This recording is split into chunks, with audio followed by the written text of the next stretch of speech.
Olá! Mais um episódio do Mãecast começando e hoje com uma convidada mega especial. Ela é mãe do Mateu, psicóloga e tem como missão tornar a experiência da maternidade mais leve e descomplicada para as mulheres e suas famílias. Uma frase dela: cada mulher vive a sua realidade e a psicologia tem como objetivo acolher e dar suporte a todas elas.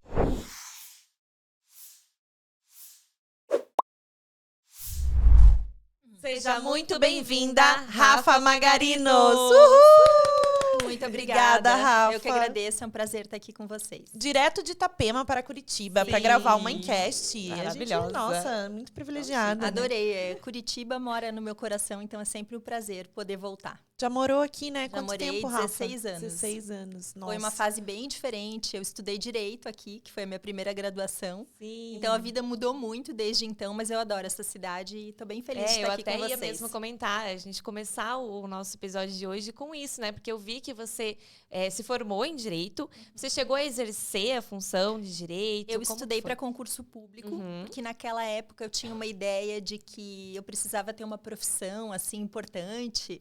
E há muitos anos atrás, as profissões importantes eram advogados, médicos. Então, tinha uma visão um pouco distorcida da realidade, até por isso que não fluiu. Né? Então, eu mudei de área depois, tive uma marca de sapatos.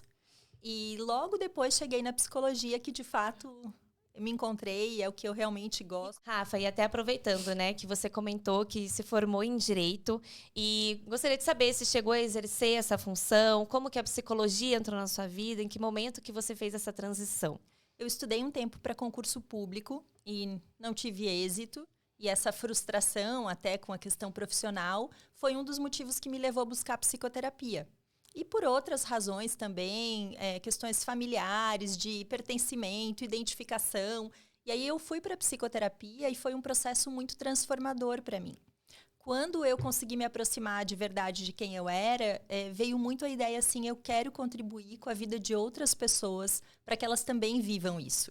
E aí foi assim que eu cheguei na psicologia, pelo meu processo terapêutico. Através de um autoconhecimento. Perfeito. E aí, durante a graduação, como eu comecei mais tarde, eu sabia que provavelmente eu iria engravidar, né? Porque eu estava ali numa idade que seria ideal para não deixar passar.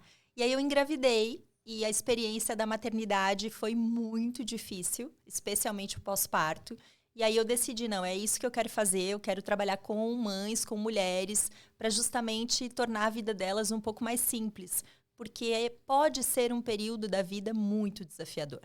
E aí você teve depressão pós-parto, né, Rafa? Sim. Fala o que você sentia, porque muitas vezes as mulheres não sabem nem nomear o que elas estão sentindo, né? Se elas estão com raiva, o que elas estão sentindo naquele momento? O que você, agora como na área da saúde, como psicóloga, o que você acha que aqueles sintomas era o que mais aflorava em você? Porque às vezes a gente nem sabe que está com depressão, né? E é interessante que, por vezes, você até identifica o que você está sentindo, mas você não quer nem assumir para si mesma que num momento em que você esperava ter tanta satisfação, tanta realização, alegria, e que as pessoas esperam isso de você, que você vai ter que compartilhar que você não está feliz, porque parece que não encaixa. Então, a gente tem construções sociais muito fortes relacionadas à experiência da maternidade. Isso é um peso enorme quando a tua experiência não corresponde àquela expectativa. Sim. Então, eu tinha, assim, uma estrutura familiar muito boa, estava tudo bem, eu tinha uma rede de apoio, eu não tinha motivos para estar assim. E até a minha própria família não entendia. Então, foi muito difícil assumir. Mas por ter justamente autoconhecimento, conhecimento, eu não era psicóloga, mas era estudante de psicologia. Então, eu lembro, eu gosto de compartilhar isso porque foi muito forte. No segundo dia, quando eu saí do hospital com o Mateu e a gente foi para casa, eu estava eufórica, porque eu tinha feito parto natural. Então, assim, a ocitocina lá em cima, eu estava muito empolgada com aquela experiência do parto, 19 horas de trabalho de parto. Meu Deus! Foi, assim, uma coisa muito intensa. E eu lembro que eu cheguei em casa e eu falei para minha mãe, nossa, como que pode uma mulher pensar em fazer algo contra o seu filho, porque isso aqui é uma coisa incrível. Quando o Mateu completou 15 dias, eu falei para minha mãe, agora eu estou entendendo por quê. Eu estou entendendo como muda radicalmente de uma hora para outra tudo isso que a gente está sentindo, a intensidade que chega. Então, a privação de sono, essa coisa de acordar cada 2 horas para amamentar de madrugada. Eu lembro que eu levei o Mateu no pediatra nos primeiros dias e ele falou, mãe, ele precisa mamar de 2 em 2 horas. Então, colocava ali o reloginho, mesmo se ele não acordasse nos primeiros dias, para levantar. Teve um dia que eu acordei e eu não sabia se eu tinha uma criança ou 2 para amamentar. Era uma coisa assim... parecia confusão mental. Porque muitos dias sem dormir. E eu tive uma questão importante antes do Mateu nascer. Com 35 semanas, eu fiquei de repouso. Porque eu tive diabetes gestacional. Então, eu tinha excesso de líquido amniótico e poderia romper a bolsa. E eu já estava muito ansiosa e preocupada com isso, então eu comecei a ter insônia. Eu ia dormir 9 da noite e 1 da manhã eu acordava e eu não dormia mais. Então, as 3 semanas que antecederam ao meu parto, eu já estava em privação de sono. Quando o Mateu nasceu, eu já estava exausta. E eu arrisco dizer que a privação de sono é uma das partes mais difíceis da chegada de um bebê. Com certeza. E aí eu comecei a ficar assim com essa confusão mental, com muita ansiedade, muita. Eu deitava para dormir, eu não conseguia em qualquer horário do dia. Eu usava todas as técnicas de relaxamento, respiração. Eu conversava com a doula que tinha me acompanhado. Eu tenho todos esses áudios guardados até hoje, porque eu sabia que isso em algum momento ia ser útil para a vida de outras mulheres. Porque era uma coisa que se eu pudesse arrancar do peito, mas era muito desconfortável. Um dia eu marquei uma massagem para tentar relaxar um pouco. E quando faltava 15 minutos para ir, eu morava numa cidade pequena, o trânsito muito tranquilo. Eu não consegui sair de casa. Eu tinha a sensação que eu não ia conseguir dirigir. Eu nunca tive esse problema. E eu fui para debaixo das cobertas, eu me encolhi ali em posição fetal e eu mandei uma mensagem para ela e falei, eu não consigo sair de casa. E comecei a chorar.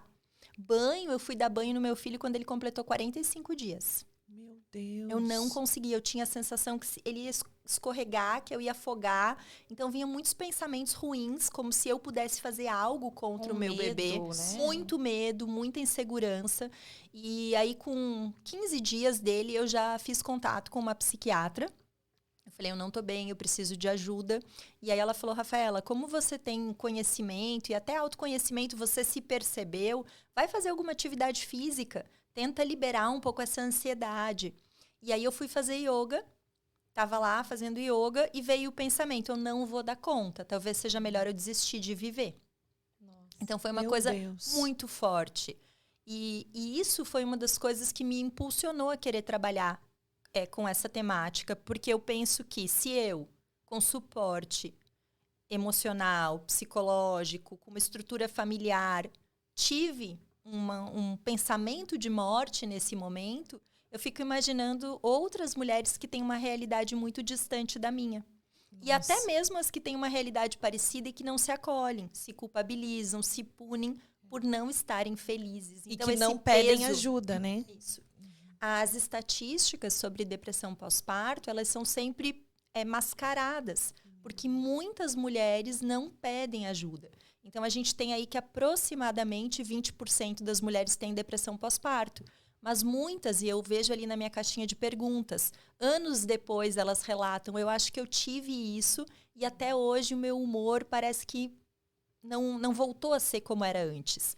Sim. E o quanto é importante verbalizar, né? E acaba que a rede de apoio é praticamente tudo.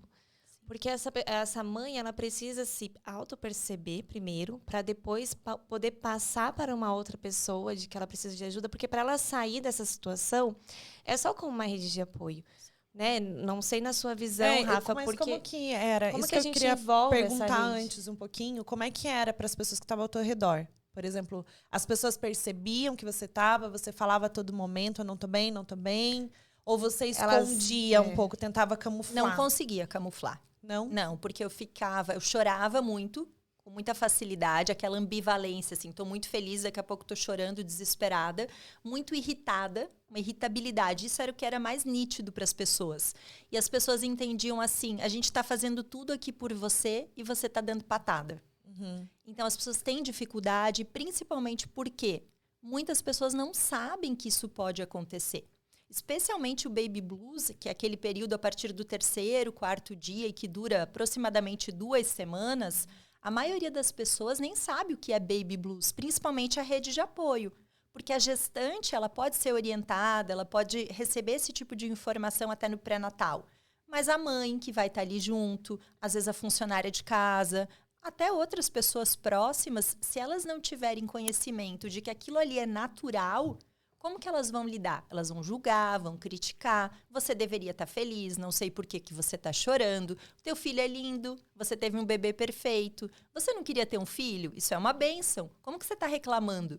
Então, tem muitas questões que circundam esse tema e que tornam isso mais desafiador. Então, a mulher poder ter conhecimento e autoconhecimento é o que, de fato, vai fazer com que ela busque ajuda e receba ajuda, principalmente para ela poder orientar a rede de apoio previamente. Porque no momento em que o bebê nasce, pelas oscilações hormonais, por todas as mudanças físicas e psíquicas, é mais difícil para a mulher se comunicar. É mais difícil para ela dizer, olha, eu não estou bem. Porque dá uma certa confusão. Será que eu estou bem? Será que isso é normal? Será que eu não sou boa o suficiente para ser mãe? Porque a sensação que eu tinha na época é assim, gente, todo mundo passa por isso. E parece que ninguém passa o que eu estou passando. Só que a verdade é que a maioria das mulheres não compartilha. É, exatamente. Na época, eu fiz assim uns stories no meu perfil, compartilhando um pouco do que eu estava vivendo. E eu recebi muitas mensagens. Meu perfil era bem pequenininho, eu nem era profissional. Eu recebi muitas mensagens de outras mulheres dizendo, eu passei por isso, na época eu não tive coragem de contar, eu não compartilhei com ninguém. Eu compartilhava com meu marido, ele dizia que era frescura, que eu precisava sair de casa, arrumar o que fazer. Eu mesma, eu falo por mim. Eu camuflei o que eu sentia, com certeza absoluta.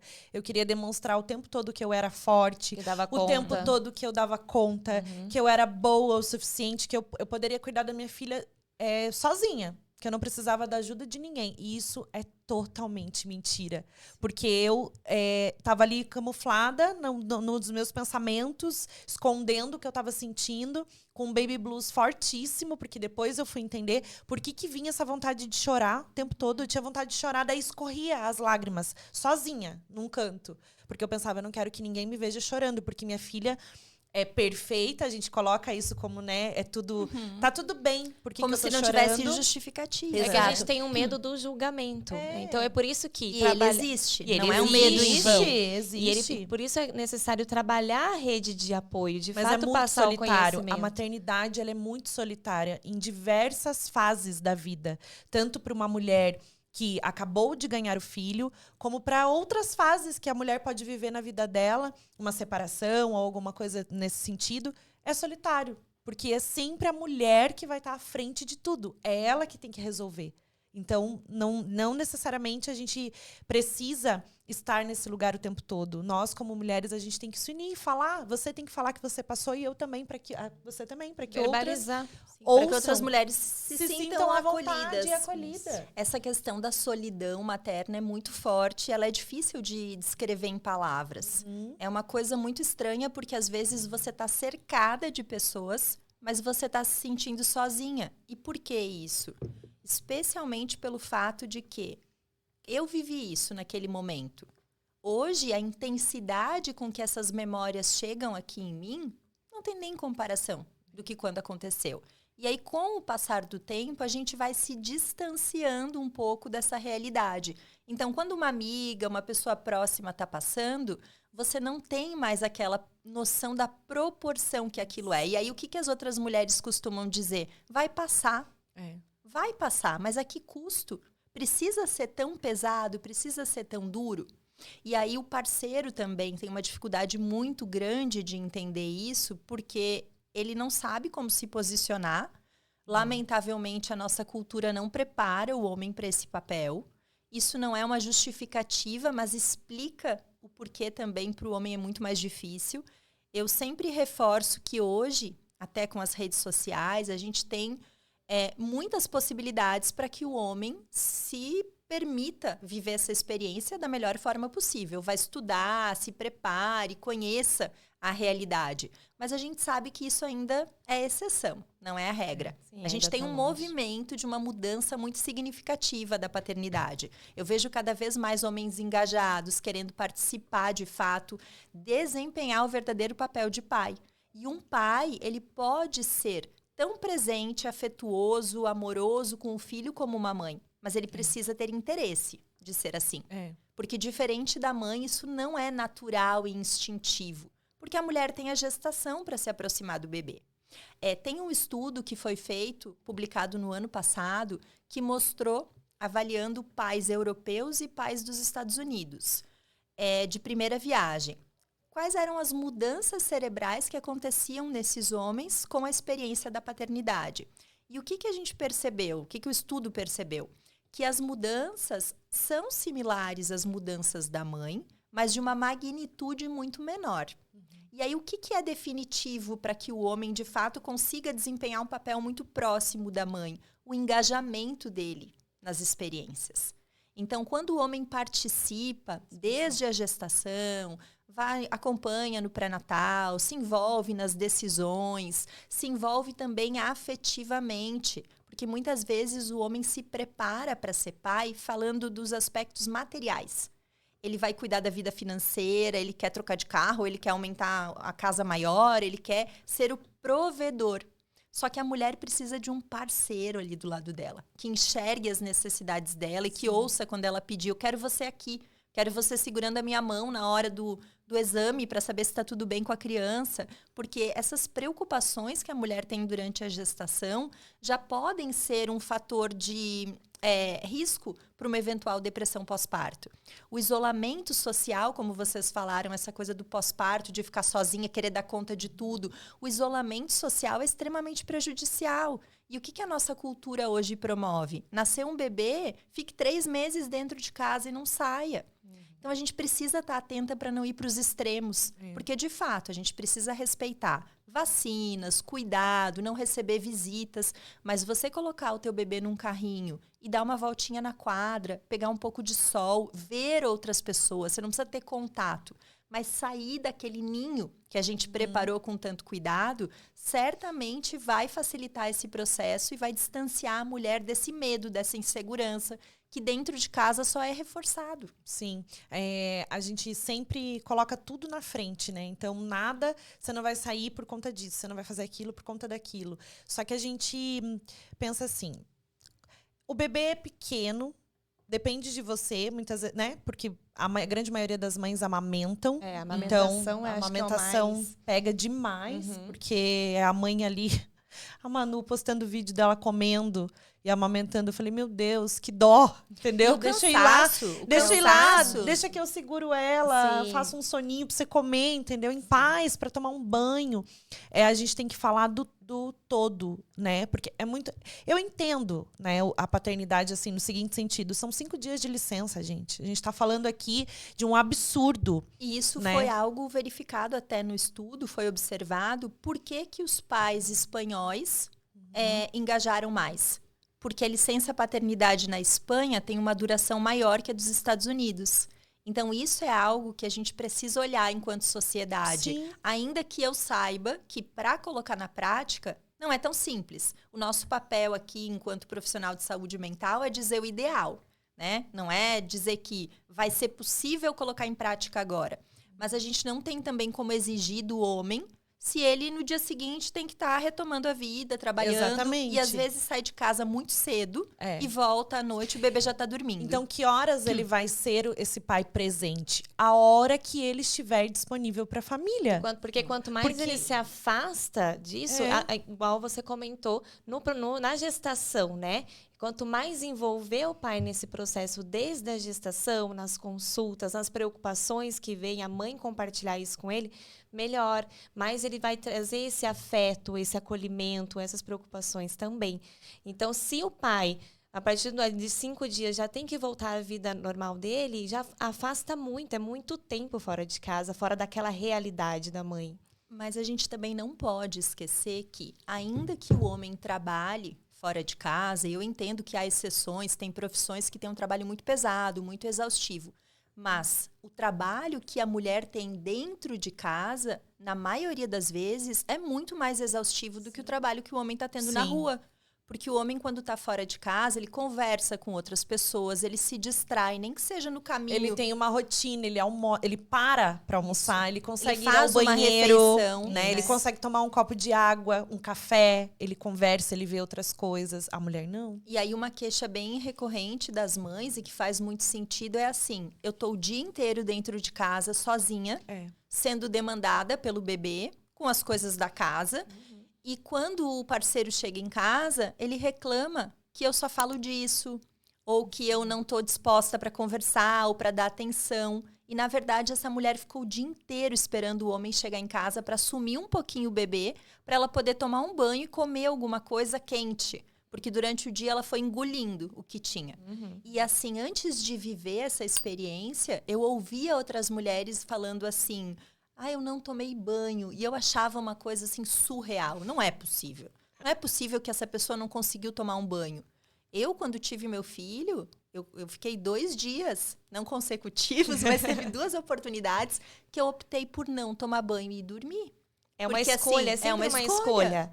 Né? Eu tomo banho agora ou arrumo a casa? Eu lavo a louça, eu vou dormir. Porque entrar no É banho, sempre tomar algo. uma ducha, meia hora, já reduz meia hora do intervalo de 2 horas sim. que ele ia dormir para eu poder amamentar de novo. É. E cada minuto faz diferença. Então, construir isso também, essa consciência nas mães de que vai ser necessário deixar de lado, muitas vezes, as tarefas domésticas, a louça na pia, porque é muito mais importante para você, para o teu bebê e para tua família, você conseguir dormir, descansar, do que ter a louça limpa. Então, a gente precisa estabelecer prioridades, porque tudo não vai poder ser prioridade. Pelo menos nos primeiros meses de vida do bebê. Passado o furacão inicial, o bebê começa a ter uma rotina que no início não é possível. A gente também está melhor adaptada. E aí a gente vai conseguindo ampliar um pouquinho as metas. Mas mulheres que são mais rígidas, mais controladoras, e eu me incluo nisso, que querem ter tudo em ordem, tudo organizado, sofrem demais nesse momento. Exatamente. Isso aconteceu comigo. Eu queria tudo. Tanto que uma amiga foi me visitar, a Cecília, acho que tinha 4 meses. E dela falou assim, meu Deus, como que você conseguiu organizar? Essa casa tá organizada. Tipo assim, não tinha nada fora do lugar, não tinha louça na pia, não tinha roupa Só jogada. que dentro tava tudo o fora do guarda-roupinha lugar, tudo né? Isso é verdade. arrumado, certinho. Ela tava limpinha, tomada banho, cheirosa de lacinho. E eu arrumada, tudo. Ela falou, porque eu queria tudo nos mínimos. Então eu corria pra deixar tudo certo, entendeu? Porque... Só que você prejudica o teu O lado, outro né? lado. Se prejudica. aham, exato. A gente tem uma ideia de que esse papel da mãe, da boa mãe, de que faz tudo perfeito... se isso não for dessa forma, nos desqualifica no nosso papel. Isso não é real, porque você está aprendendo a ser mãe junto com o seu bebê. Nasce o bebê, nasce a mãe. E essa construção, que é tanto do amor materno como do papel de mãe, é feito no dia a dia. E você não começa fazendo nada com perfeição. Se você começar hoje um esporte novo, se você começar a cozinhar, tudo vai ter um aprendizado. Por que você tem que parir e no dia seguinte ser uma expert? E é isso que a gente se cobra. Então, assim, a autocompaixão, eu falo que é talvez um dos elementos mais importantes da maternidade.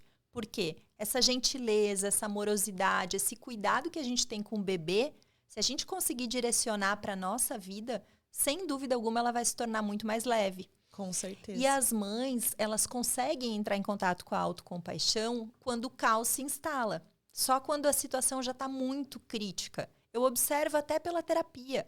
Para uma mulher decidir vir buscar ajuda, ela já tentou todas as outras alternativas. É muito raro uma mãe que se permite vir, não, eu quero preventivamente olhar para isso, ou eu quero viver melhor a minha experiência com mais leveza. Ela vem quando o incêndio, né, já está pegando fogo. Alternativa. E muitas vêm com essa queixa. Eu tô aqui, mas está sendo muito difícil ter vindo, porque eu me sinto fraca, eu me sinto péssima, eu me sinto incompetente como mãe por estar precisando de ajuda. Então, isso é muito forte nas mulheres, na nossa cultura. E o julgamento, como vocês comentaram, ele vem. Nossa, mas por que você está precisando de medicação? Por que você está precisando de remédio? Na minha época, a gente cuidava de não sei quantos filhos. E, de fato, os tempos mudaram muito. Antigamente, Não, é que na sua época, você era silenciada ainda mais. Não existia nem a psicóloga para te atender. mas Porque tinha... era totalmente, né? Não existia Sim. isso. Terapia, constelação familiar, psicologia assim tão a fundo, né? Existia, mas era... Quando que uma mulher ia procurar uma terapia? Isso não existia, com 10, 12 filhos. E tinha uma realidade muito diferente falando de sociedade. Porque Sim. no passado, quando nascia um bebê, todo mundo ao redor se mobilizava para cuidar, para ajudar. Claro que devia ser difícil essa coisa de palpite, de querer fazer cada um do seu jeito, mas a mulher tinha um suporte social. Tem um provérbio africano que diz assim: é preciso de uma aldeia inteira para cuidar de uma criança. E isso é muito real. Essa ideia de que a gente vai conseguir sozinha, vai. De fato, a mulher consegue, porque a gente vai esticando todos os nossos limites. Mas a que preço? E antigamente, a mulher não estava no mercado de trabalho. Hoje, essa é a realidade da maioria. Nós temos um desejo muito grande de nos realizarmos em outras áreas da nossa vida. Não só como mãe. A realização enquanto mulher muitas vezes perpassa pela vida profissional. E aí isso também muda muito, porque às vezes você tem que parar, estacionar ali, suspender a tua vida profissional. E às vezes você tá com o bebê, precisa voltar, você não quer voltar. Outras vezes você quer voltar Eu já queria antes. voltar. Isso é bem Você relativo. queria voltar, Manu? Tava louca pra não. voltar. Eu não queria. Por conta disso, dessa vida, eu falei assim, eu preciso da minha rotina, eu preciso socializar, conversar e me distrair. Eu também fui assim. Eu queria estar o tempo todo ali, eu não queria. Eu queria ficar ali. Porque, E não tem, né? porque O o que certo me e sentia, errado, não o que te tem. fazia bem. Não, eu queria ficar, porque aí é que tá. Por que eu queria ficar? Necessidade de controle. Porque eu não queria ser uma péssima mãe. E queria ter tudo no voltou teu trabalhar, controle. voltou viajar. Mas quem que vai ficar com a tua filha? Quem que vai cuidar? O que vai acontecer? Nossa! Então, eu tinha medo disso. Mas depois que eu voltei, era melhor pra mim e não era ao mesmo tempo. Então, eu me senti muito culpada. Foi aí que tudo despertou, né? Eu falei, não, tá tudo errado, não é isso. Maternar não tem nada a ver com isso. Independente Com essa da culpa decisão, absurda. independente da decisão que a mulher tomar na maternidade em relação a trabalhar ou não trabalhar, vai ser ela julgada. será criticada. Ou volta a trabalhar ou não volta. A que não voltou, que abdicou, né? Se arrepende, porque muitas vezes ela acha que deixou de lado, que se anulou, que não conseguiu, né, dar conta do trabalho do filho. E aqui voltou a trabalhar, se sente culpada por deixar o filho com o outro. E Então sempre vai existir a culpa. Sempre. E a questão é você estar muito atenta aos teus objetivos e valores de vida. Por quê? O que você quer construir na tua vida? Que legado que você quer deixar? Qual é a mensagem que você quer comunicar para o mundo e também para os teus filhos? Não tem certo e errado, mas para fazer sentido para a tua história, isso precisa ser coerente. Porque se você ficar dentro de casa, frustrada, querendo ter o teu dinheiro ou o teu trabalho, isso vai refletir também no teu filho. Total. Porque é desgastante ficar com uma criança o dia todo, é cansativo. E aí, se esse não é o teu propósito, você não vai conseguir ter uma regulação emocional efetiva para fazer o papel de correguladora da criança. E a criança precisa disso. Então, hoje, por exemplo, eu tenho meu trabalho, já tive fases que eu trabalhei excessivamente e percebi o impacto disso no meu filho e recuei. Então, hoje eu estou num movimento de não me exigir tanto profissionalmente para poder estar ali perto dele. Ele tem 4 anos, eu sei que aí são mais poucos anos que ele vai ter essa dependência, né? Mas para mim foi importante também estar lá do outro lado e ver o que era muito importante para mim, que era trabalhar, construir as minhas coisas. Então, tá tudo bem se a gente tiver que recalcular a rota várias vezes. O importante é saber onde eu quero chegar. Porque senão qualquer caminho vai servir. Isso entra na parte que a gente queria te perguntar sobre respeitar as escolhas da mulher.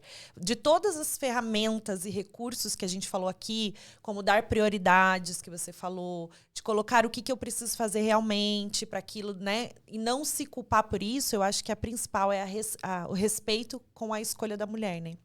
está... Até nas coisas mais básicas, né? A questão do amamentar, ou né, dar mamadeira, chupeta, não beijar o bebê, né? Nas visitas. Isso então, que eu falei, são Manu, essas pequenas quanto é escolhas. difícil a gente até achar. A gente Eu falei assim, verbalizar isso. eu perguntei pra ela na outras. terceira filha, porque ela tem 3 bebês, né? Eu falei, na terceira filha, quando as pessoas iam te visitar, você já deixava pegar, beijar? Ela falou, não, eu não queria que pegasse. Eu falei, meu Deus, então a gente é louca mesmo. Eu falei, porque no primeiro você acha que você é assim, não é, tá vendo? Mas assim, Mesmo no terceiro ela já fazia isso. Isso de beijar o bebê em nada tem a ver com loucura. É, porque, então, de fato, eu falei, a é gente louca mesmo, perigoso. porque todo Sim, mundo acha que a né? gente é louca Mas por não é que, deixar beijar o isso. bebê. Não, eu entendo, mas até por orientação dos profissionais. Não se beija bebê recém-nascido. Né? Não encosta, não dá beijo na mão da criança que ela está colocando ali na boca. Então, é um cuidado que é importante ter. Mas E é muito difícil de das você pessoas passar respeitarem. isso. Principalmente porque a maioria que vai ali visitar o bebê nos primeiros dias é família. Então, como que eu saio dessa posição de mãe muito protetora e é chata em muitos momentos para que as pessoas, a rede de apoio que está ali em volta, entenda de fato e não tenha esse julgamento. Só respeite. Então, mas aí a gente também está falando de um mundo ideal, em que a Lembra gente que eu falei consegue da comunicar maternidade real, as Oma? nossas necessidades e os outros vão entender e vão respeitar. Esse é o cenário ideal, em que eu consiga fazer valer a minha vontade e não desaponte o outro. Mas o real não é esse na vida, não só na maternidade. Muitas vezes, para a gente manter o nosso autorrespeito, a gente vai frustrar, inclusive quem a gente ama. Então, é importante ter clareza o que é importante para mim como mãe. Porque é isso que eu preciso satisfazer. Eu vou frustrar minha mãe, a minha sogra, os meus amigos? Ok, eles vão ter que lidar, eles são adultos, eles têm plenas condições de lidar. E aí a gente precisa estar com isso muito claro, do que é importante para mim. Porque assim, minha mãe vai ficar chateada, enfim, um amigo que eu não vou receber. As pessoas têm essa preocupação muito grande em não frustrar o outro. E para isso elas permanecem o tempo todo frustradas. E abala muito a nossa saúde mental. Claro, Muito. porque como que você acredita que o outro não tem condição de lidar e você acolhe toda aquela frustração sozinha? No momento em que quem está vulnerável é você, em quem está passando por oscilação hormonal é a mulher. Então, não faz sentido. Ajustar as expectativas é muito importante e você ter uma autovalidação e não ficar buscando validação externa para todos os passos. É a competição, né? Muitas vezes o próprio julgamento vem de mulheres que são mães. Na maioria mas com meu das filho vezes. eu não fazia assim. Com meu filho eu faço assim. Então, o julgamento, a competição gera culpa, gera isso que a mulher... Né? E a gente precisa ficar muito atenta para não reforçar esse tipo de comportamento. Porque a gente não tem controle em relação ao comportamento dos outros. Mas a forma como a gente reage a isso vai ou aumentar ou diminuir a frequência dessas críticas e desses julgamentos. Então, quando a gente se justifica muito, se explica, quer convencer dos motivos, não é e pronto. Olha, o pediatra me orientou que não pode beijar o bebê. Mas... Não pode. Então, assim, de você comunicar o que é importante. Eu recebo muita pergunta sobre visita. O bebê vai nascer e eu não quero receber visita. Como que a gente vai fazer? O que eu vou fazer para não chatear as pessoas? Olha, a gente não tem garantia que não vai chatear. O que a gente precisa? Assegurar que você, mãe, e o seu bebê estejam bem. Se isso ocasionar chateação de alguém, sinto muito. Então, o que eu oriento até minhas pacientes? Manda uma mensagem de texto para a família. Todo mundo tem um grupo de família do WhatsApp, gente. Falando assim, coloque máscara, toquinha no pé pra entrar na minha Ou casa. nem vem, porque o eu bebê lembro... Não, e quando eu o bebê vi. engatinha e as pessoas entram na sua casa de sapato, atenção, por favor, tira o sapato, o bebê tá engatinhando. Sério, vamos falar sobre isso também. Porque eu sou a mãe eu lembro da revoltada. minha angústia, né, com o bebê, assim, recém-nascida.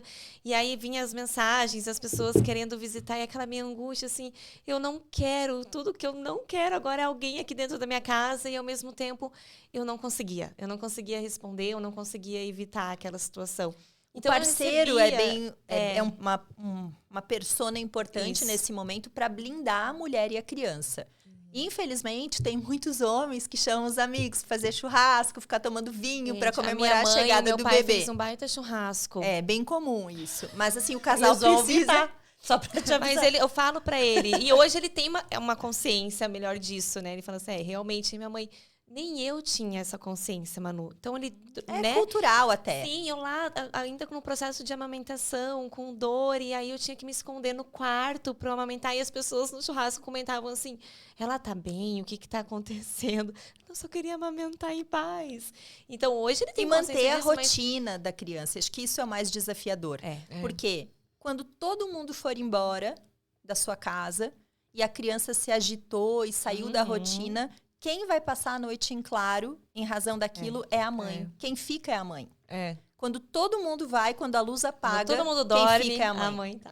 Então, assim, a gente poder comunicar para as pessoas, até dizendo, olha, o bebê vai nascer, eu não sei como eu vou me sentir, porque, né, especialmente na primeira experiência, então eu vou me sentir mais confortável em sinalizar para vocês quando eu tiver ok para receber visita. Obrigada por compreenderem. Entende? É diferente a mãe, o pai, a sogra e o sogro, é outro vínculo.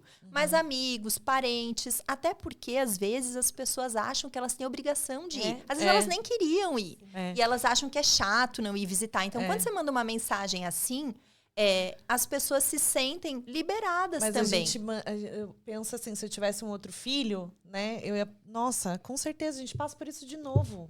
Não sabe como falar, não sabe. É porque a gente não sabe se é isso, é mais sobre você, a sua segurança, o seu autoconhecimento, e você tá segura do que é aquilo que você quer. Mas a comunicação é um dos grandes desafios dos casais e das pessoas em vários âmbitos da vida. E nesse momento, isso fica ainda mais evidente. Então, os casais não se comunicam. Um fica acreditando que o outro deveria saber o que fazer. E entre as famílias também. Então, eu até tenho um curso que eu estou preparando sobre puerpério, de orientação para mães. E um dos temas que eu trabalho muito lá é comunicação. Aprenda a ter uma comunicação assertiva e efetiva. Porque, na verdade, tudo pode ser dito. A questão é como a gente comunica. E aí, se a gente se deixa inundar pela emoção que chega, aí não dá certo. Então, assim, reage, tem uma comunicação mais reativa, e todo mundo fica chateado, fica magoado. Então, quando o casal está alinhado e consegue falar sobre si, não do outro. Ah, você devia ter feito isso. Como eu me sinto quando você faz algo. Olha, eu gostaria que você fizesse isso. É possível? O que é possível para você fazer? Facilitaria muito as relações, muito. Com certeza. Ô, Rafa, tem algo, assim, que além a rede de apoio, né? Porque a gente tem que falar para essa mulher do todo. Porque quem são as pessoas que vão dar esse suporte para ela? O que tá ao redor dessa mulher. Que nem sempre é a família. Que por vezes não existe. Tem muitas pessoas que não têm rede de apoio. E aí, o que eu oriento nesse caso? Não vai ter uma rede de apoio presencial. Tem muitas mulheres que vão dar conta sozinhas. Mas dá pra entrar em um monte de grupos de mãe. De WhatsApp. Marcar encontro na pracinha. Fazer chamada de vídeo. Fazer sling com o bebê nessas danças terapêuticas, que é uma coisa que eu deveria ter feito muito isso. E eu nem sabia. Então, olha como a gente... Gente, pelo amor de Deus, eu tive minha filha em 2019. Como que eu não sabia? Ontem, né? Foi ontem. Como é que eu não sabia que tinha slingar com o bebê? Eu teria ido em todas. Ia ter me feito tão bem.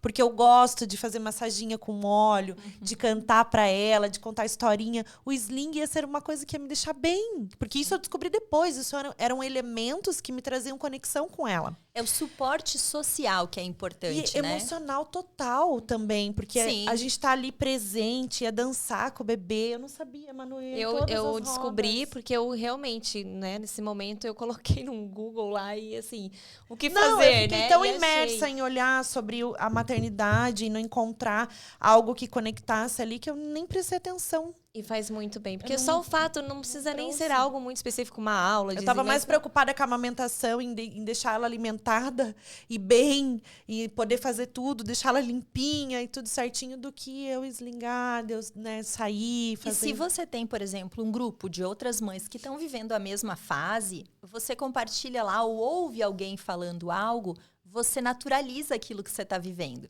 Porque muitas vezes a mulher acha que é só ela que está tendo aquela dificuldade ou que está passando por aquilo. Sim. E quando ela ouve que outras mães estão vivendo aquilo, que é o que a gente chama ali dentro da autocompaixão, da humanidade compartilhada, que as mesmas dores que eu sinto, outras pessoas também sentem Isso já é em um outros conforto. contextos. É o pertencimento, né? Você se sente Pertencente acolhida, a um lugar. e aí Aham. aquilo ali chega com menos impacto. Então, assim, se eu sei que você passa por isso, eu tô passando, eu posso trocar uma ideia, como que você lidou.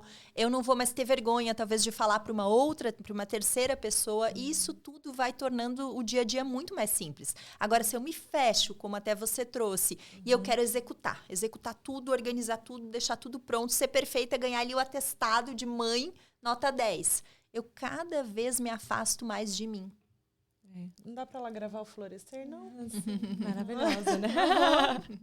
É uma mãe terapia, na verdade, quando a gente compartilha, né, as nossas vivências, o que a gente está passando. Só de ter ali um grupinho no WhatsApp.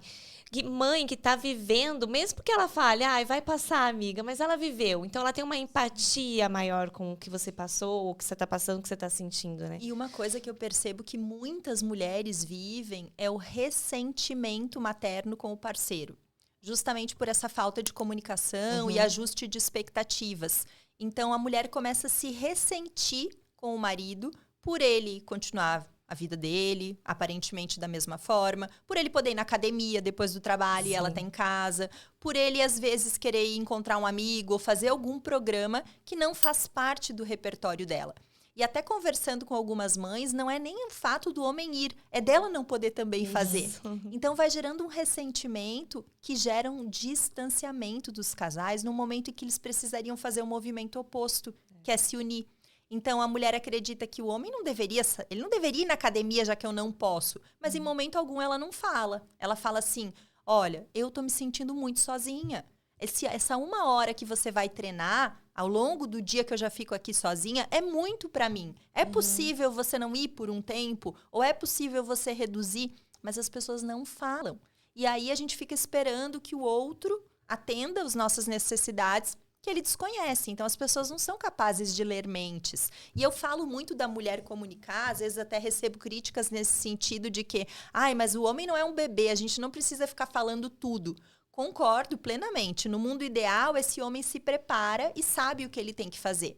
Mas quando a gente está dentro de um relacionamento, e eu observo, as mulheres não querem abrir mão dessa relação. Elas querem que o homem venha para dentro da experiência. Elas não estão dispostas a dizer, não, você não está pronto, então vai embora que eu vou viver aqui a minha experiência. Não. Então, adianta a gente ficar focando no que é o ideal, no que seria perfeito? A gente precisa olhar para a realidade como ela é. E aí, o que eu posso fazer para aproximar o meu parceiro? Chamar ele para responsabilidade. Então, ou eu preparo ele antes e vejo como esse homem está preparado para a experiência, mas no momento em que está acontecendo e você está magoada, ressentida, não vai ser efetivo ficar imaginando o cenário ideal. A gente precisa olhar para o real e fazer acontecer, cada qual com a sua parte. Maravilhosa. E quando a mulher é gestante, então o que você sugere? Que a mulher já comece a fazer uma terapia preventiva?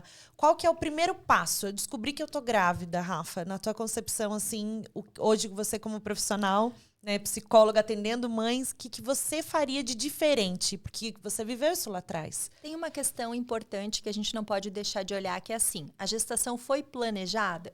Se a gestação não foi planejada, muitas vezes isso por si só já é um grande desafio. A mulher às vezes leva um tempo para aceitar aquilo. E esse processo de aceitação às vezes leva meses. E aí quando ela aceita, ela se culpabiliza por não ter conseguido lidar melhor desde o início. Então é importante a gente olhar para esses cenários que são diferentes. Né? Mesmo uma gestação planejada pode ser desafiadora. Porque quando você engravida, você imagina que vai ser tudo tranquilo, que vai ser saudável, que não vai ter nenhuma intercorrência. Expectativas. Isso. E na prática, conforme chegam os desafios, é como se desmoronasse, né, o nosso castelo que a gente idealizou. Total.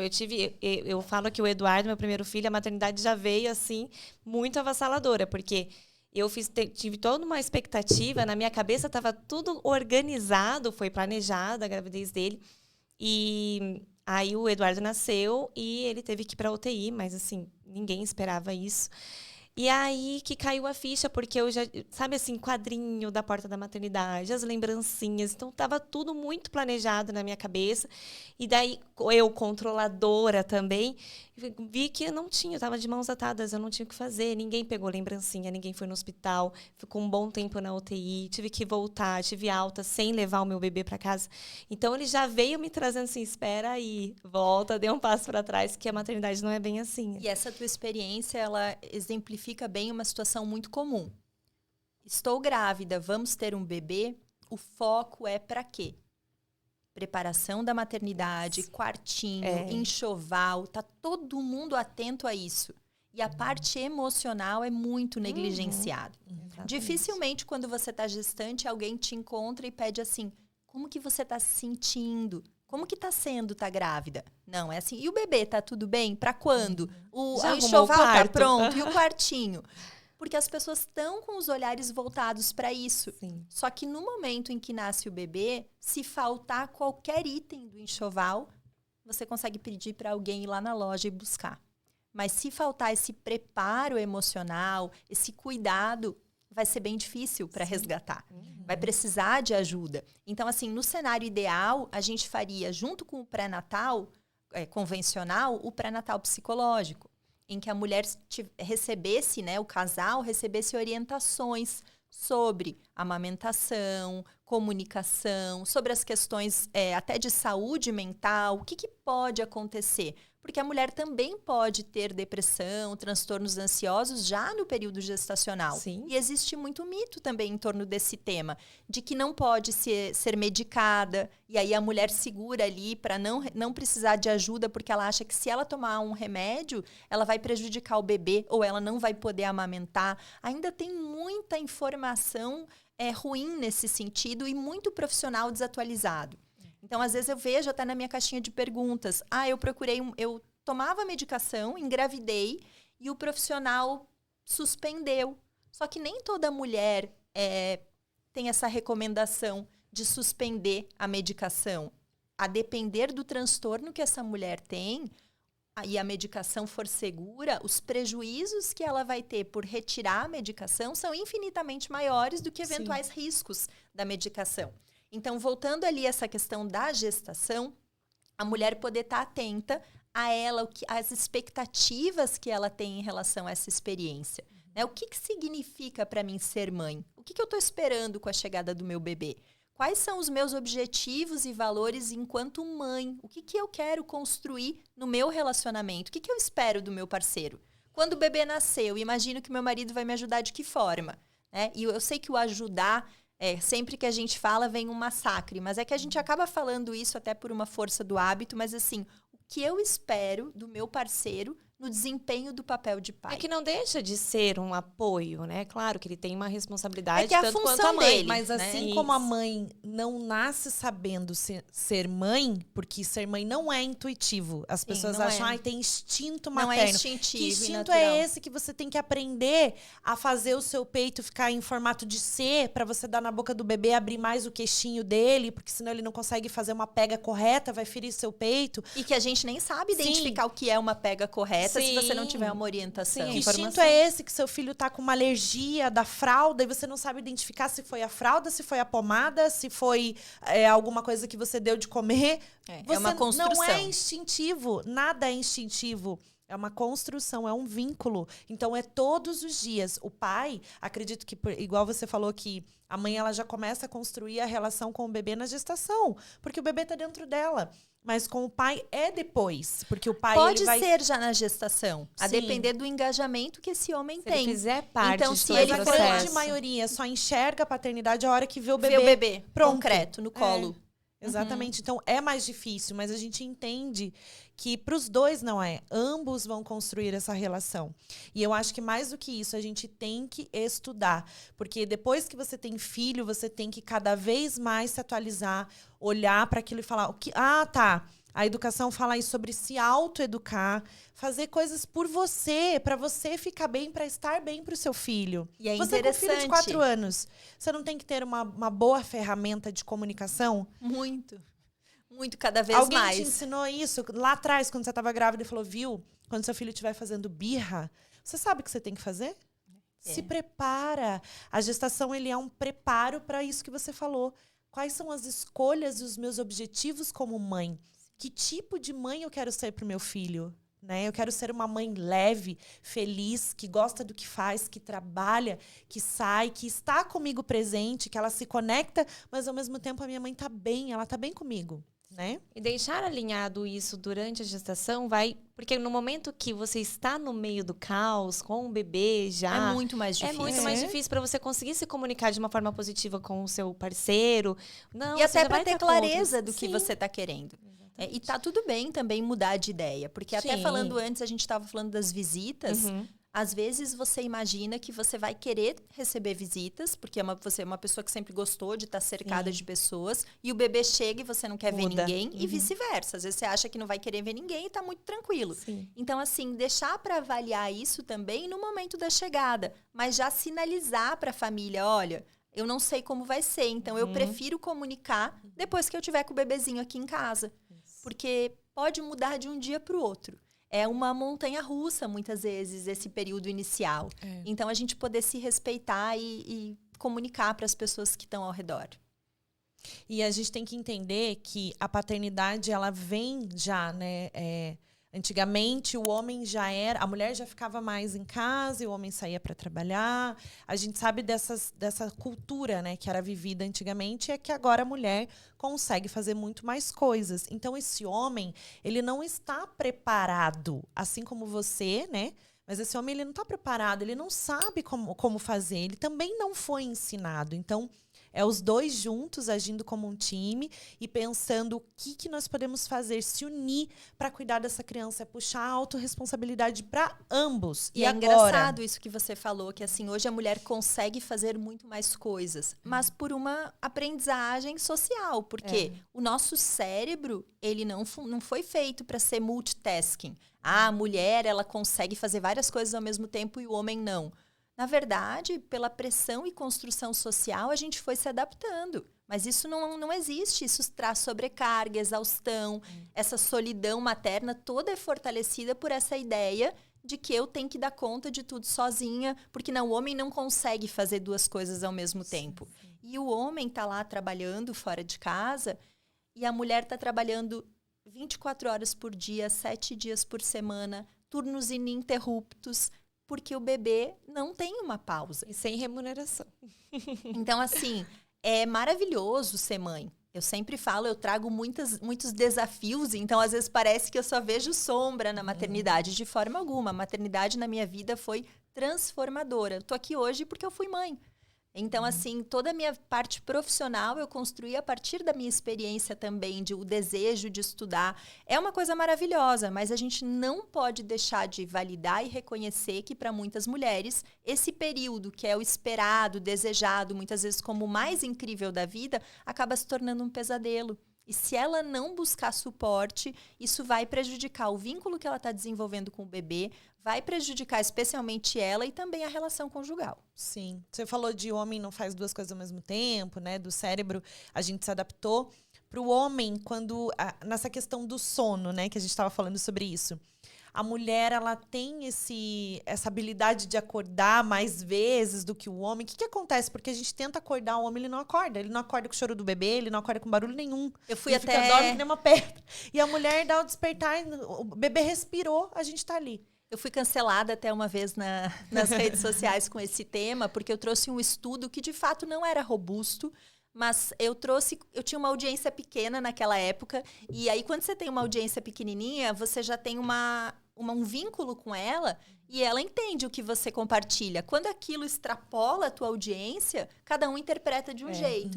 Então, o objetivo de trazer aquilo era para orientar as mães justamente nesse sentido. Se o teu parceiro não acorda e você tá toda noite ali frustrada, ruminando, muitas vezes você tá lá amamentando, ouvindo o ronco do parceiro no outro quarto e você vai ficando cada vez mais estressada, nervosa. Chama esse homem para a responsabilidade dele. Ele deveria acordar? Deveria, mas ele não acorda. E aí o que você vai fazer? Daqui a pouco você não consegue olhar para a cara do teu marido no dia seguinte, porque o bebê berrou e ele continuou roncando. Obviamente que, como a gente já falou bastante das construções sociais, o homem sabe que você vai acordar. O teu marido sabe que o bebê chorou, você pula. Se você tiver um problema, eu lembro que quando eu comecei a me medicar, com 16, 15 dias, eu comentei com o meu ex-marido. Pode ser que eu fique meio dopada nessas primeiras noites, até me ajustar com a medicação. E aí, de fato, teve uma noite que ele teve que me acordar. Ele pulou na hora. Porque ele estava vigilante, sabendo que teria que acordar. Mas na maioria das vezes, o homem não acorda. Ele está tão relaxado com aquilo que ele não acorda. O cérebro do homem e da mulher, ele funciona da mesma forma. Os estudos mais recentes mostram que o cérebro masculino e feminino é o mesmo nesse sentido. Só que eu sempre gosto de trazer os temas de maternidade e paternidade para questões contextuais. Porque na sua casa é de um jeito, na sua é de outro e na minha também. Então, se a gente coloca as coisas como regras absolutas, a gente só distancia as pessoas de resolverem aquilo que está trazendo problema na sua realidade. Quando a gente consegue acolher que, tá, minha casa está sendo assim, como que eu vou resolver? Eu vou me afastar do ideal, do correto e vou trazer solução para a minha vida, porque é isso que a gente precisa. Exatamente. Nossa, Rafa, você é muito maravilhosa. Ah, muito obrigada. Eu adoro falar. Uhum, eu adoro falar dessa temática. Qual que foi o caso, assim, que você atendeu e te marcou, assim? Você falou, uma mãe que te procurou com uma depressão muito forte. Você falou assim, nossa, esse me marcou. Olha, é difícil um caso que não marque a gente, porque eu sempre falo para as minhas pacientes, eu sou muito grata pela oportunidade de ter sido escolhida para receber o que a pessoa tem de mais valioso, que é a história de vida dela. Porque ela vem ali compartilhar aquilo que ela não compartilha com mais ninguém. Então, assim, todas as pessoas que passam por mim marcam. Eu não consigo dizer um caso, porque a gente consegue gerar uma transformação na vida daquela pessoa. O principal papel do psicólogo é amenizar o sofrimento de quem chega até ele. Então, assim, como eu vivi também uma depressão pós-parto, toda vez que vem uma mulher em sofrimento, poder contribuir com isso, poder ajudá-la, né, com ferramentas e habilidades para que ela se aproprie do papel dela e de quem ela verdadeiramente é um presente para mim. Assim, essa é a minha missão, de fato. Eu tive uma paciente que ela, na primeira sessão, ela me disse até o que eu comentei antes, para mim é muito difícil estar aqui. Para mim é muito difícil, eu me sinto muito fraca, eu me sinto muito envergonhada. Ela levou meses para contar para alguém que ela estava indo para terapia. E hoje é uma pessoa que recomenda terapia para todo mundo, que fala com muita leveza do processo dela, porque essa questão de você conseguir se resolver está muito atrelada. Hoje eu falo, né, essa questão, por exemplo, da minha depressão pós-parto, para mim é algo muito tranquilo de falar, porque eu fui lá, cuidei, resolvi. Eu não me sinto menos mãe ou desqualificada como mãe por ter vivido isso, sem contar que isso me trouxe uma oportunidade de ajudar muitas outras mulheres. Uma psicóloga que trabalha com mães precisa viver isso? Não, não precisa. Mas ter vivido me aproxima muito mais, me conecta muito mais com as minhas pacientes. Então, assim, todo mundo que passa, eu atendo pais também, já tive alguns pacientes homens. É impressionante isso, mas fica guardado para sempre. Mas você falou uma palavra-chave, apropriar. Você tem que apropriar-se do título maternar, né, na sua vida. E do seu maternar. Exato. Que não vai ser igual ao dos outros. Você precisa se apropriar daquilo e falar, eu sou mãe, né, e eu tenho essa autorresponsabilidade, eu preciso fazer o que é melhor para o meu filho, mas eu preciso estar bem antes de mais nada, porque o maior cuidado com o filho é quando você cuida de você mesma. E a gente tem uma sociedade que prioriza, né, que prega que o importante na maternidade é o autossacrifício. Uma boa mãe é a mãe que se sacrifica. E eu gosto muito de olhar num foco de que o importante na maternidade é o autocuidado.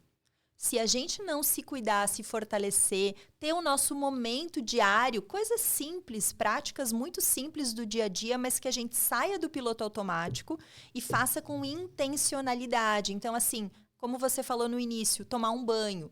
Eu não preciso entrar no chuveiro correndo, ligar, me molhar, sair correndo. Por que eu não posso ligar uma musiquinha 5 minutos? Fazer uma respiração debaixo do chuveiro enquanto meu parceiro fica lá com a criança. vai ser totalmente diferente o banho. Eu vou desligar esse sistema de alerta ali, de luta e fuga que a ansiedade traz e que traz muito sofrimento para as mães. Ou a hora que eu for fazer uma refeição, não vai ser possível em todas, mas que eu tenha uma refeição do meu dia em que eu consiga sentar e comer com prazer, que eu consiga comer com calma, que eu mastigue, que eu sinta o aroma, que eu me conecte ali com o que eu estou fazendo. Então, se priorizar, né? E ver que em você algum é momento. importante em algum momento. Não necessariamente um dia inteiro que você que precisa não vai sair. ser viável, né? Sim. A gente precisa traçar metas realistas. É. E nós, mulheres, a gente tem uma tendência a traçar metas muito Sim. grandes. A gente quer fazer assim, ou eu não faço sair nada, fazer ou eu uma faço massagem. tudo. Exatamente. Isso, exatamente. Então, a gente poder se aproximar do que é possível é que vai tornar, de fato, a maternidade mais leve. E, Rafa, as pessoas, elas julgam muito, né? O fato de a depressão materna vir da falta de amor com o bebê. Você pode comentar um pouco sobre? O que acontece? A depressão, o transtorno depressivo maior, com início no periparto, que é o nome técnico, né? A gente chama de depressão pós-parto até para facilitar, tem causas multifatoriais. A gente não sabe exatamente o que acontece, mas a gente sabe que a parte hormonal tem um impacto muito significativo. E aí, algumas mulheres vão rejeitar o seu bebê e outras não. Isso não é um critério diagnóstico. Acontece que o impacto que isso tem, essa questão do puerpério, é tão forte que no Código Penal a gente tem uma atenuante de mulheres que cometem crime de matar o seu bebê logo após o parto, com o atenuante do estado puerperal. Então, assim, já se entende que isso é tão intenso que pode gerar na mulher um comportamento ali que normalmente ela não teria em momento algum. Então, não tem nada a ver com amar a criança ou não amar o seu filho. É um momento em que você está desconectada de si mesma. Então, normalmente, a mulher que está com depressão pós-parto, ela fica ou hipervigilante com a criança, ela não desgruda, ela quer dar conta de tudo, ou ela começa a ter pensamentos ruins com o bebê. Ela pensa em machucar o bebê, em afogar, em jogar contra a parede, e a mulher tem muita vergonha de falar isso. Todas as minhas pacientes que tiveram esse tipo de pensamento, elas demoram bastante tempo para conseguir compartilhar. E eu percebo que quando eu faço alguma autorrevelação de que eu não conseguia dar banho, que eu imaginava sufocando o meu bebê, ele escorregando na banheira, é como se destravasse ali uma chave para que ela pudesse dizer, opa, isso aqui eu não sou um monstro. Porque a mãe se sente um monstro. Né, de estar tendo assim, poxa, eu desejei tanto essa criança e agora eu tô com esses pensamentos. E pensamento é apenas um pensamento. Não significa que a gente vai fazer alguma coisa.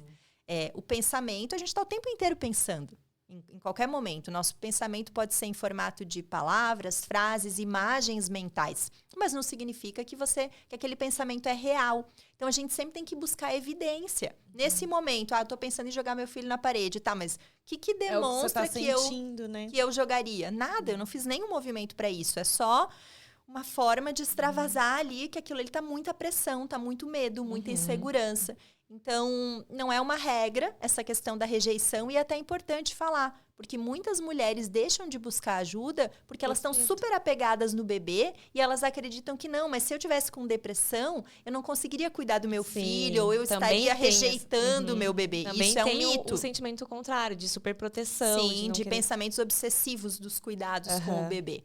E aí é difícil, às vezes, identificar a depressão pós-parto, porque as alterações de sono, de apetite, elas já são características desse período, independente do transtorno. Mas aí a gente precisa ter um humor deprimido ou uma perda de prazer nas atividades que antes eram prazerosas por pelo menos 2 semanas na maior parte do dia. Então, assim, todos os dias, na maior parte dos dias, durante o dia, e por pelo menos 2 semanas. Então, eu ter sentido isso um dia não significa quer dizer que eu tá tô em com depressão pós-parto. Então, tem os critérios diagnósticos que precisam ser atendidos. Mas, na dúvida, busque um profissional, seja o teu obstetra, o pediatra, compartilhe o que você está sentindo. O ideal é um psicólogo, um psiquiatra, mas a gente precisa ver o que é possível, qual que é a estrutura que essa mulher tem acesso. Às vezes a terapia é uma amiga, né? É terapêutico conversar com uma amiga. amiga. Então, assim, poder compartilhar. Porque às vezes a mulher só quer ser ouvida. E elas têm muita vergonha de falar com as amigas. É rara a mulher que consegue falar com a amiga, exceto quando tem ali uma rede construída de falar sobre tudo isso. Mas a mulher se sente julgada, inclusive, pelas amigas. Às vezes é mais fácil falar com uma estranha que está falando dessa temática do que com uma amiga. Porque se a amiga foi mãe e foi tranquila para ela a experiência, ou se ela não compartilhou, como que eu vou aqui me desqualificar? Porque assim, ela deu conta, eu não estou dando. Entra na isso é bem competição delicado. que você comentou. Isso é bem delicado. Eu já tive pacientes que não contavam para ninguém e quando compartilharam com uma ou outra pessoa, a pessoa se sentiu à vontade de dizer assim, mas sabe que eu também vivi isso. E nunca tinha falado. Então, assim, é bem comum. As mulheres vão falando na medida em que tem essa abertura. Se alguém conta, eu também vivi isso, eu também vivi. Mas senão fica todo mundo bem quietinho por achar que está se desqualificando contando. Ô, Rafa, deveria existir muito mais movimentos, né? Entre profissionais, mulheres, para falar de saúde mental. A gente tem até aqui em Curitiba as idealizadoras psicólogas que fizeram a campanha Maio Furtacor, que fala desse movimento, né? De constante. A gente faz parte do movimento com as mulheres. E, assim, é incrível como é pouquíssimo falado. E eu não sei... vocês são mães, podem até me dizer o que vocês acham, mas o que eu percebo? Isso não tem nenhuma evidência científica, eu estou falando assim da minha percepção. Quando nós estamos gestantes, é como se a gente usasse um filtro para só ouvir aquilo que é conveniente. Então, se você estuda sobre isso, se você lê, a forma como você se conecta com isso é muito diferente da forma que você se conecta com as belezas da maternidade. Eu lembro que eu li aquele livro da Rafaela Carvalho, 60 Dias de Neblina, antes do meu filho nascer. Mas assim, parecia que eu não tinha lido nada sobre aquela parte que ela fala do baby blues, da depressão pós-parto. Quando eu estava vivendo ali, eu peguei de volta o livro e foi fazendo tipo um quebra-cabeça, assim, encaixando tudo. Porque eu acredito que a gente cresce com essa idealização da experiência da maternidade, da romantização.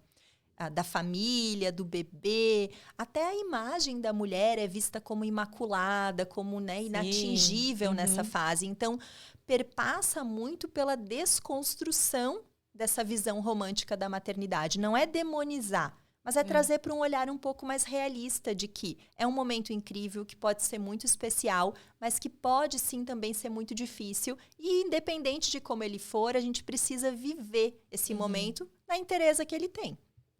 Não, e é incrível, né? Minha filha já brinca de boneca e quer ser mãe.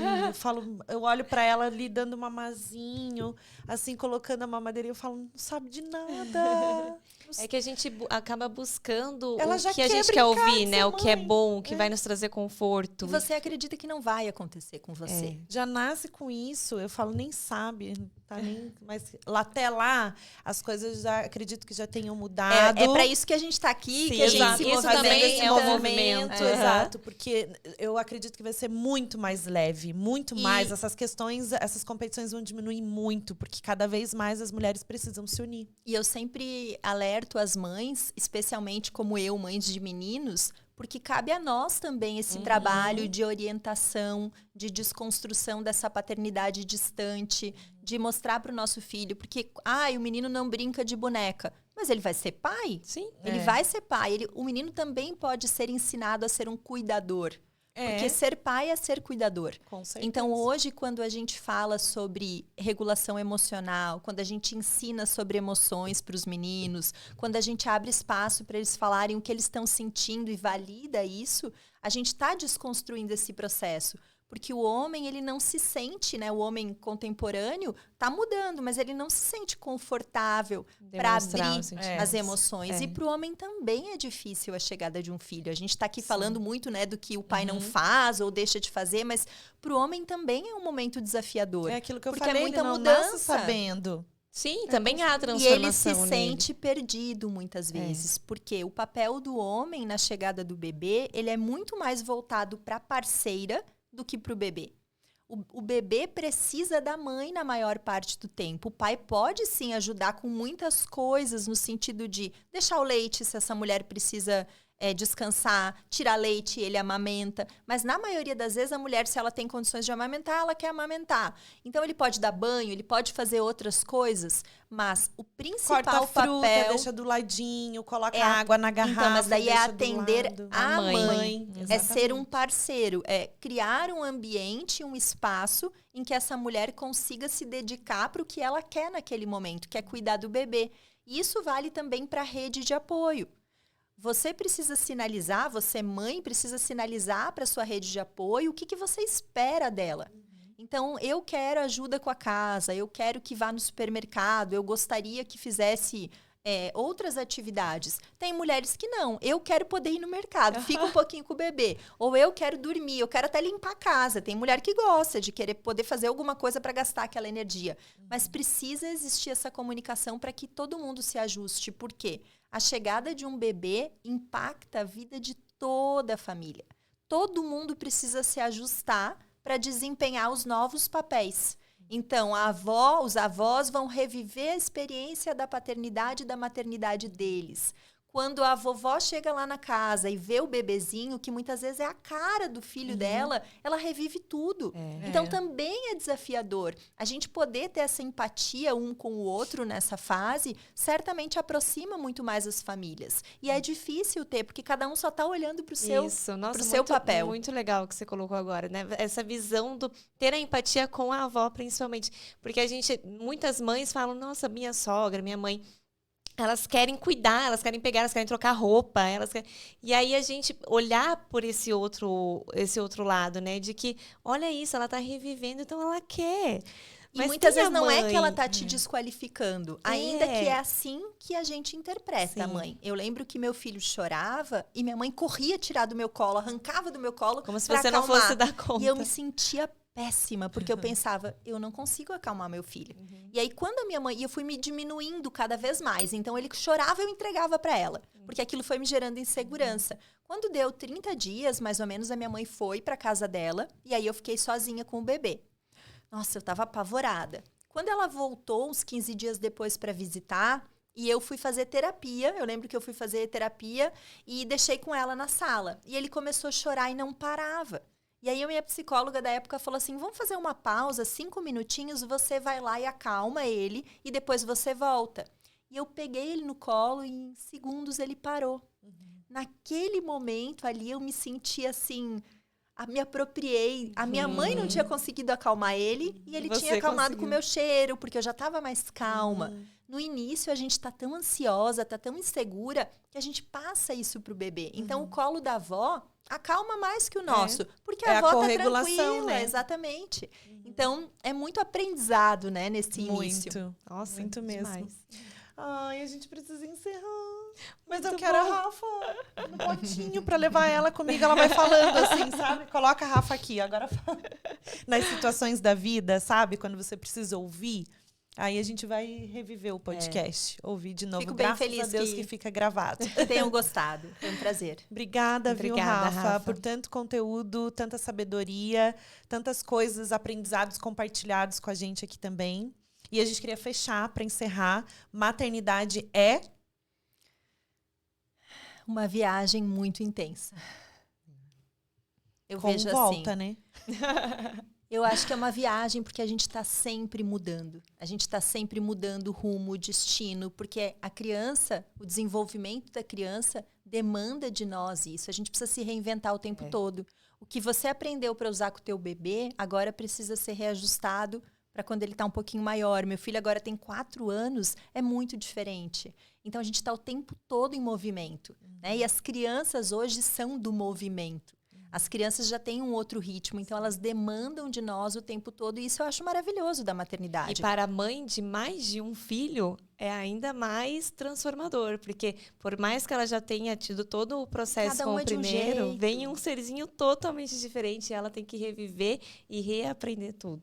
Então, É incrível, Eu não admiro para. muito as mães, assim, de 3 filhos. Nossa, a Manu fala, mas eu sou mãe de 3. Eu falo, Eu "Ai, falo que eu meu uso essa Deus." desculpa pra tudo na Ela- minha vida. Eu ela sou mãe usa. de 3. Gente, mas Mas é eu sou uma mãe de desculpa que vale, porque é desafiador É, conciliar com tantas certeza. demandas e você as também poder ter clareza do que cada um precisa, como você disse, porque antigamente a gente ouvia muito aquela frase assim: eu criei todos iguais, mas aí que tá as o problema, crianças não são né? Não tem iguais. Cada como. um tem uma A necessidade. gente É uma fala mãe muito pra cada sobre isso filho. e a Manu sempre compartilha. E esse olhar é muito importante, porque ela sempre fala: o Eduardo Murilo e a Laura são completamente diferentes. São do mesmo pai, da mesma mãe, eles têm a mesma rotina, eles comem igual, dormem igual, tudo igual.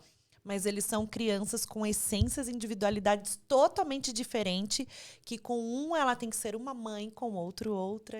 Ela é 3 mães, ela não é só a Manu. Com Porque certeza. é muito diferente mesmo. E ao mesmo tempo, eles estão o tempo todo convidando a gente para se aproximar cada vez mais de quem a gente verdadeiramente é. Exatamente. Porque a experiência da maternidade é muito transformadora. A gente consegue se apropriar do papel de mãe, mas ao mesmo tempo se aproximando cada vez mais da nossa essência. E isso, assim, eu considero um privilégio e uma super oportunidade que a maternidade e a paternidade trazem, né? O importante é a gente se permitir viver. Ai, que lindo. Ai, lindo! Amei, Apaixonada. amei. Obrigada, Rafa. Eu que agradeço. por Muito tudo. obrigada. Foi um prazer. A gente falaria mais 4 horas, mas a gente vai encerrar só por... Ai, gente, chegamos ao obrigada. fim. Chegamos ao fim do nosso episódio. Até o próximo episódio. E a Rafa, qual que é o teu Instagram? Fala pra todo mundo pra deixar registrado. O meu Instagram é rafamagarinos.psi, também lá no TikTok. E também estou lançando agora uma clínica Ai, que tudo! focada no atendimento de outras mães, chamada Nest Saúde Materna. E também fica o convite para todo mundo conhecer. Ai, Sim, que legal. que tudo. A gente vai compartilhar, deixar o arroba dela aqui na Isso. descrição do vídeo. Se você conhece uma mãe que esteja passando por um ciclo gravídico, puerperal, que esteja passando pela gestação, por todos os momentos e fases da vida, compartilhe esse vídeo, porque a gente trouxe muito conteúdo aqui para vocês. Obrigada. Obrigada. Beijo. Obrigada, Foi um obrigada, prazer. Rafa.